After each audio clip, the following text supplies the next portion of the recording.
My name's Max. I'll be your speaker today. I've also recently joined the Synology team in the last couple of months as an account manager. My role is to work with our partners to promote Synology's products and solutions with the aim to reach more end users.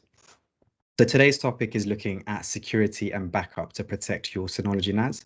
Securing your data and having easy access to backups is a critical part of any business when storing valuable data.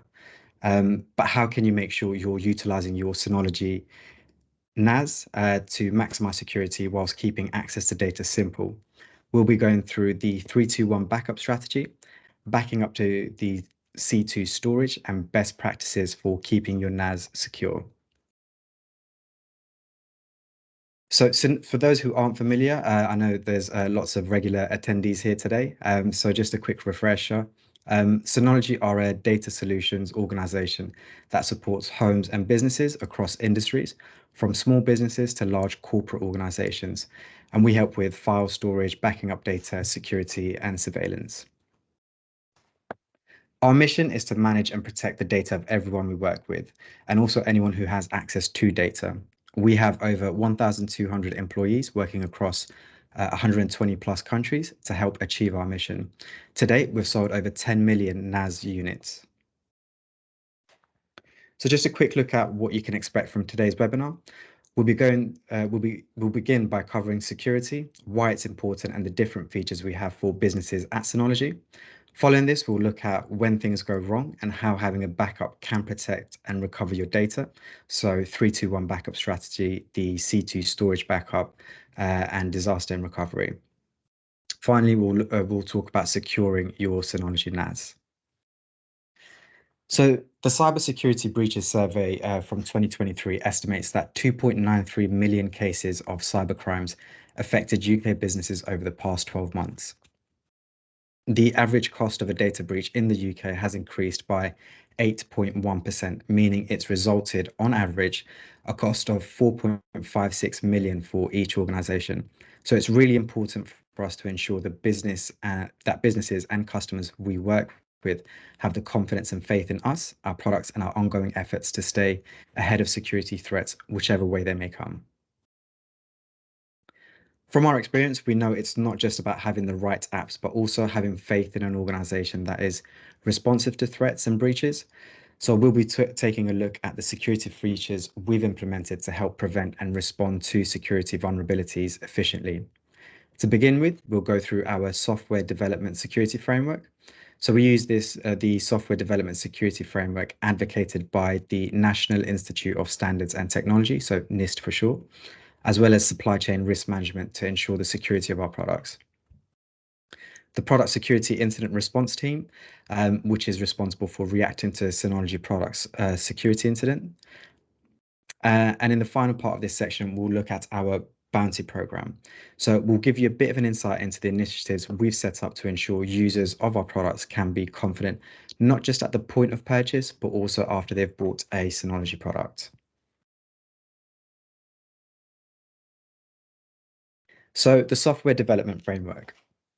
This is essentially the foundation of our software development process, ensuring that in all parts of that process, security is at the forefront.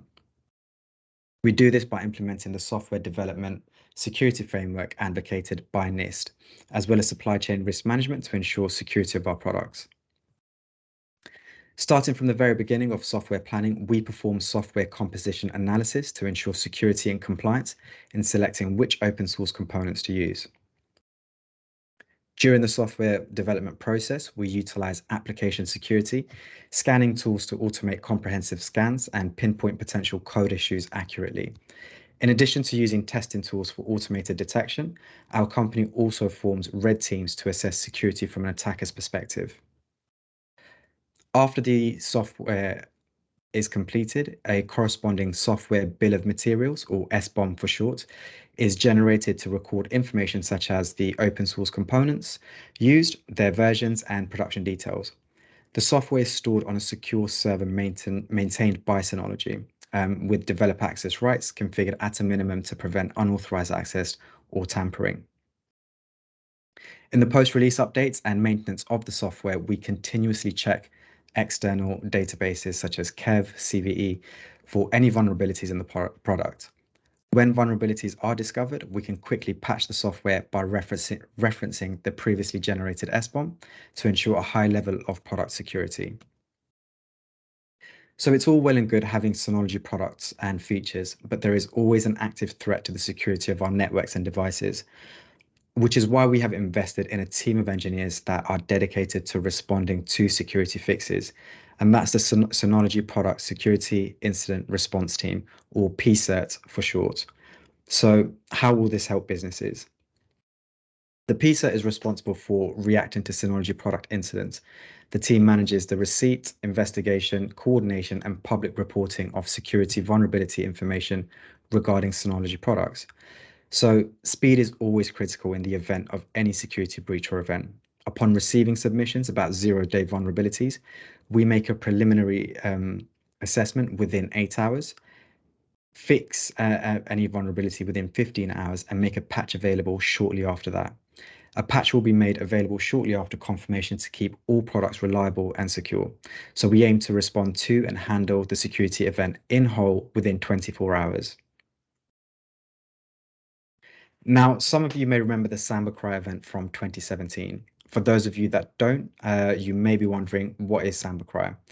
So Samba Cry is a vulnerability, not malware, in the Samba server service for Linux and Unix-based systems. It earned its name due to similarities with WannaCry vulnerabilities. Now, Samba provides SMB capabilities for file and printer sharing, a protocol used by Windows. When exploited, the vulnerability present in servers running Samba allows remote users to send executable code, potentially encrypting files and holding them for ransom, so emphasizing the need for immediate resolution. So this is critically important when it comes to not only Synology, but file access in general, as a large majority of people interact with their storage through SMB, or in the case of Linux devices like Synology, would use Samba. Therefore, it is vital that an exploit as widely used as Samba is dealt with quickly.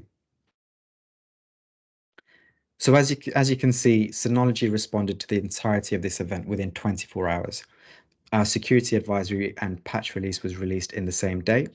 Uh, in comparison, IBM produced their security advisory 2 days later, and the patch release was 6 days after the event.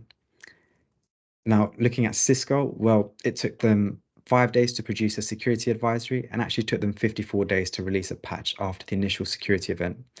Again, as you can see, responding to and resolving security events within 24 hours is a core part of how we help our users keep their data safe and secure. So there are 4 stages with which the response team handle vulnerabilities. First, there is discovery. We take the initiative to investigate vulnerabilities and to receive information, including, of course, not limited to the following ways. We have our security at Synology inbox. There's CERT, CC, and CC vulnerability notes. Synology support, you can reach out to them. And of course, many other ways, a few other ways there. Once PSIRT receives security reports from researchers, they will respond immediately to confirm receipt and make a simple analysis. The second stage is triage. So PSIRT will build a temporary incident response team consisting of supervisors and engineers. If the vulnerability comes with an impact on our products, the incident response team will verify the report and will log the corresponding bug into our tracking system and confirm the severity and impact of the issue. The third stage is remediation. And it will come up just there. So PSIRT will assist the engineering team in fixing the vulnerability or finding a mitigation and will ensure that the quality of the test will not be compromised due to the fix, such as causing a functional crash, for example. And the final stage is disclosure. So after applying the security fix, PSIRT will publish a security advisory, update the RSS feed, and send an e-news email out about the security fix to all of our active users. So let's now have a look at what we do behind the scenes to keep our products ahead of the evolving security threats with our bounty program. So we're dedicated to constantly improving the security of our products. As modern threats are evolving and increasing in both frequency and sophistication, working together with security researchers is important to further bolster our efforts. which is why we've been operating the Security Bounty Program since 2017 to give recognition and monetary rewards to researchers that have identified potential vulnerabilities and have worked with us in a responsible way to ensure the safety of our customers. We're the first NAS vendor to offer such a program, and we hope it really demonstrates not only our commitment to creating a safe and secure user environment, but also our confidence in the security of our products and services. So researchers can report security bugs in 4 steps. So there's the contact form, so they can reach us through that way, which is the first step. Step 2 would be to encrypt the findings. So use the PGP key to encrypt the information being sent. Step 3 would be to include detailed proof of concept and make sure the reported issues can be reproduced. Step 4 is keep your description succinct. So, for example, a short proof of concept link is valued higher than a video explaining the consequences of an issue. The Synology security team will then respond to your report within 7 days and regularly update the status and fix the vulnerability. If your vulnerability report qualifies for a monetary reward, your name will be listed on the Synology product advisory page on our official website as a further gesture of our appreciation. So, a summary of what we've covered in the Synology security section of the webinar. Firstly, the software development program, we comply with the recommendations of NIST, ensuring we have a strong security framework. We've created a dedicated team, our PISA team, to respond to security events and breaches quickly and efficiently, with the aim to resolve the issue within 24 hours. And finally, in that section, our bounty program, which invites researchers to identify potential vulnerabilities so our users know we're always committed to the security of our products and solutions.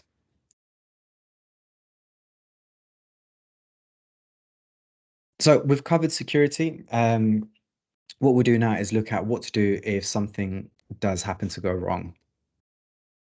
So only a well-structured backup strategy enables data recovery when you need it.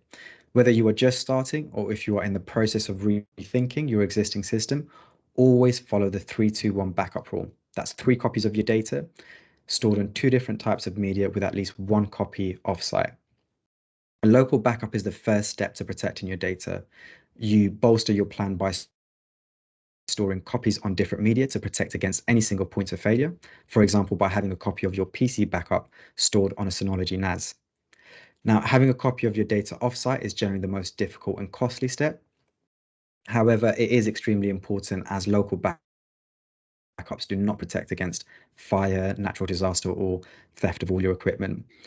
A simple way to add offsite protection is to back up your Synology NAS to cloud storage, such as Synology C2 storage.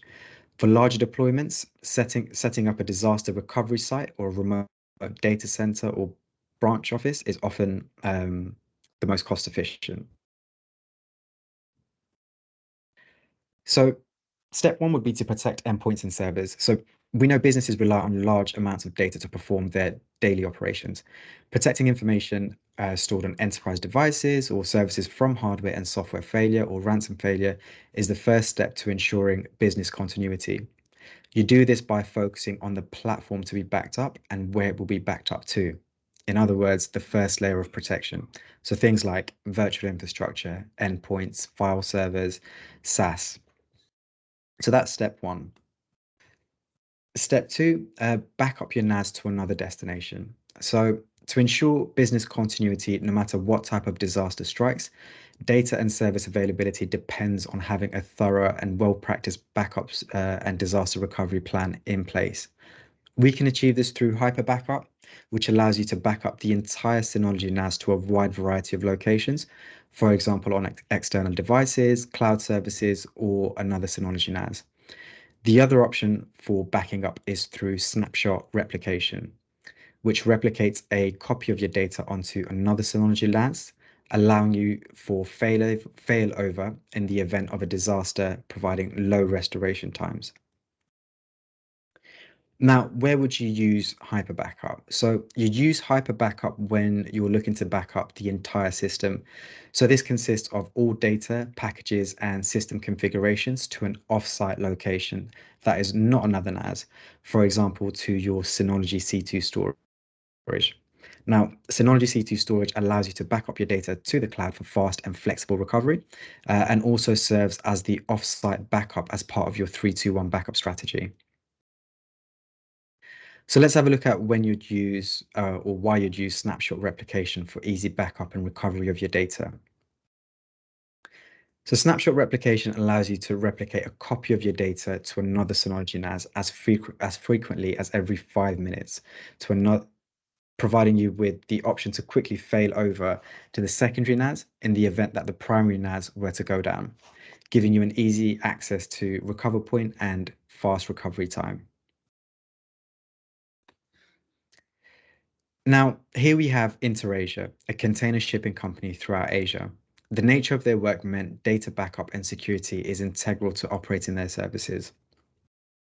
So Synology worked with InterAsia to establish the 3-2-1 backup strategy, first creating 3 copies of the data using snapshot replication, backing up data to local Synology servers, and backing up to the C2 storage.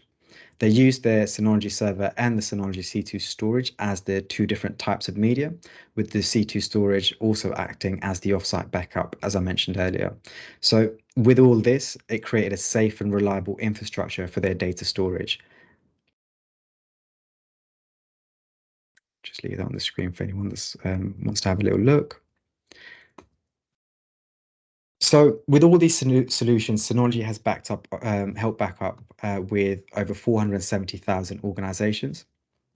We've protected over 12.5 million SaaS accounts and also protected over 1.3 million endpoints and virtual machines.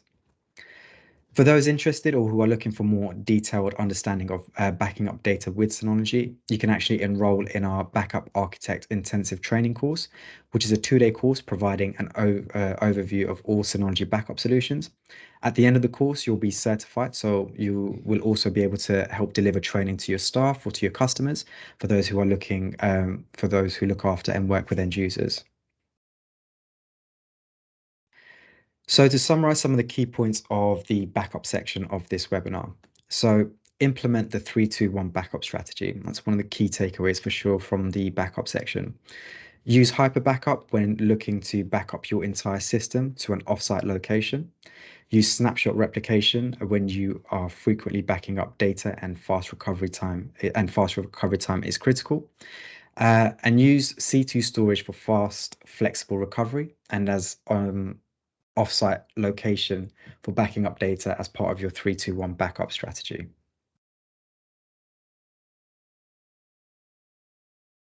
Now let's have a look at the features you can enable on to protect your Synology NAS.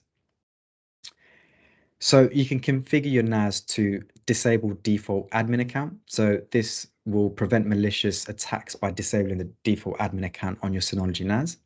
Manage access effectively, so configure user privileges for shared folders and applications to ensure controlled access. Set quotas and speed limits. Establish usage quotas and speed limits at the group or individual level in control panel based on DSM. Enforce strong password rules. So enhance security by enforcing strong password rules for Synology NAS users. Again, in the control panel, navigate to user group to advanced and then select password settings. Enable password expiration. So ensure password security by enabling password expiration for Synology NAS users. Again, in the same place of control panel, user group, advanced, and password settings. So you can also enable NAS security features with the Security Advisor overview. So utilize the built-in DSM app, Security Advisor, to conduct scans on your Synology NAS, assess DSM settings, and receive guidance on addressing security weaknesses. Auto block activation. So enhance security by Synology NAS by activating auto block, which automatically blocks an IP address after surpassing a defined number of login attempts across various services like SSH, FTP, etc. Auto block configuration. So configure auto block settings at control panel security and protection to manage IP blocking effectively. Account protection implementation. So mitigate brute force attacks on services like DSM, File Station, Audio Station by implementing account protection. And denial of service protection activation. So prevent internet-based malicious attacks by enabling your DOS protection in Control Panel, navigate to security protection on your Synology NAS. So you can also protect your NAS by configuring remote access securely. So follow a tutorial to configure remote access for easy Synology NAS internet accessibility. Prioritize security by opening only necessary public ports on the router for required services, customizing ports to block malicious login attempts, and also implementing multi-factor authentication. So enhance DSM account security by enabling multi-factor authentication for additional identity verification during login, and using ICMP ping limitation. So after denial of service protection is activated, limit ICMP ping responses to 1 packet per second. Cease responses if the ping frequency exceeds once per second, enhancing overall security against potential threats. So yeah, that will just enhance overall security there. Now, away from that, just some general best practices to remember. So keep your operating systems updated. So outdated computer systems, as I'm sure everyone is aware, is relatively more vulnerable to ransomware attacks. Um, Install reputable security suites. So yeah, a good antivirus software from a reputable company to help protect and help detect, sorry, and fight off malicious threats. A classic one that I'm sure many people have fallen victim to is avoid opening suspicious files. So think twice before opening email attachments. Any files with hidden file extensions, avoid that. So things like .pdf, .exe. And also disable remote access. So malware often targets computers using your remote desktop protocol. So keeping that disabled if you don't require remote access will help kind of reduce the risk of malware attacks. So a few takeaways from today's webinar as we draw to a close. Synology's security response teams and initiatives is quick and efficient to help prevent, minimize impact to our users. Have a 3-2-1 backup strategy using either hyper backup or snapshot replication, and use C2 storage as your offsite backup. Activate the security features of your NAS and only enable once required. Keep your security software and operating systems updated at all times. So that brings us to an end of today's webinar. Hope that has been helpful and insightful to you all.